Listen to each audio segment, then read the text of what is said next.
Hi everyone. இன்னைக்கு cabbage fritters எப்படி பண்ணுறதுன்னு பார்க்கலாம். அதுக்கு நான் வந்து பாதி முட்டைக்கோஸை வந்து இந்த மாதிரி ரொம்ப மெலிசாக வந்து கட் பண்ணி வச்சுருக்கேன். அது கூட ஒரு 4-5 பச்சை மிளகாய், அது ஃப்ரிட்டர்ஸ் கூட சாப்பிட்றதுக்கு.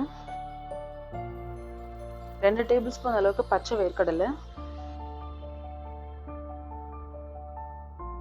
1/2 கப்லேருந்து 3/4 கப் அளவுக்கு கடலை மாவு, 1 டேபிள் ஸ்பூன் கார்ன்ஃப்ளவர், 1 டீஸ்பூன் மிளகாத்தூள், 1/4 டீஸ்பூன் மஞ்சள் பொடி, தேவையான அளவுக்கு உப்பு, அப்புறம் 2 டேபிள் ஸ்பூன் அளவுக்கு கொத்தமல்லி இலை.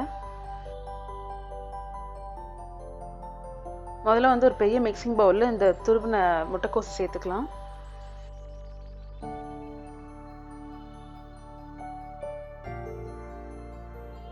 அது கூடவே இந்த மஞ்சள் பொடி, மிளகாய் பொடி, வேர்க்கடலை, கொத்தமல்லி, உப்பு எல்லாத்தையும் சேர்த்துக்கலாம். இப்போ வந்து ஃபர்ஸ்ட் நான் 1/2 கப் கடலை மாவு சேர்த்துக்கிறேன். அது கூடவே 1 டேபிள் ஸ்பூன் கார்ன்ஃப்ளவரையும் சேர்த்துக்கிறேன்.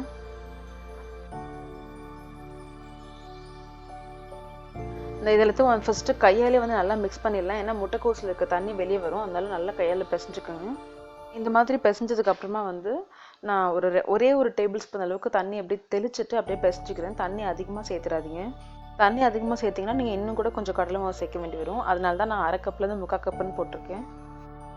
பிசைஞ்சதுக்கப்புறம் பார்த்தீங்கன்னா உங்களுக்கே தெரியும், அந்த மாவு வந்துட்டு முட்டைக்கோஸில் வந்து அந்தளவுக்கு கோட்டாக இருக்காது, பட் லைட்டாக இருக்கும்.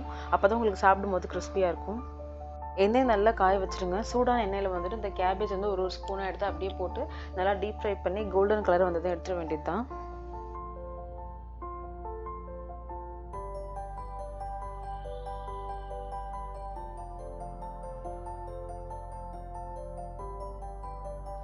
இதை பாருங்கள், எக்ஸ்கியூஸ் மீ.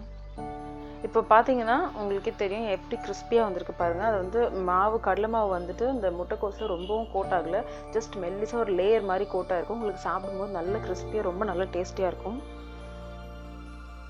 ரொம்ப கிறிஸ்பியான கேபேஜ் ஃப்ரிட்டர்ஸ் ஒரு tea time snack ready. So கண்டிப்பாக ட்ரை பண்ணி பாருங்கள். ஒரு ஜஸ்ட் ஒரு 15 மினிட்ஸ்க்குள்ளவே இது செஞ்சிடலாம்.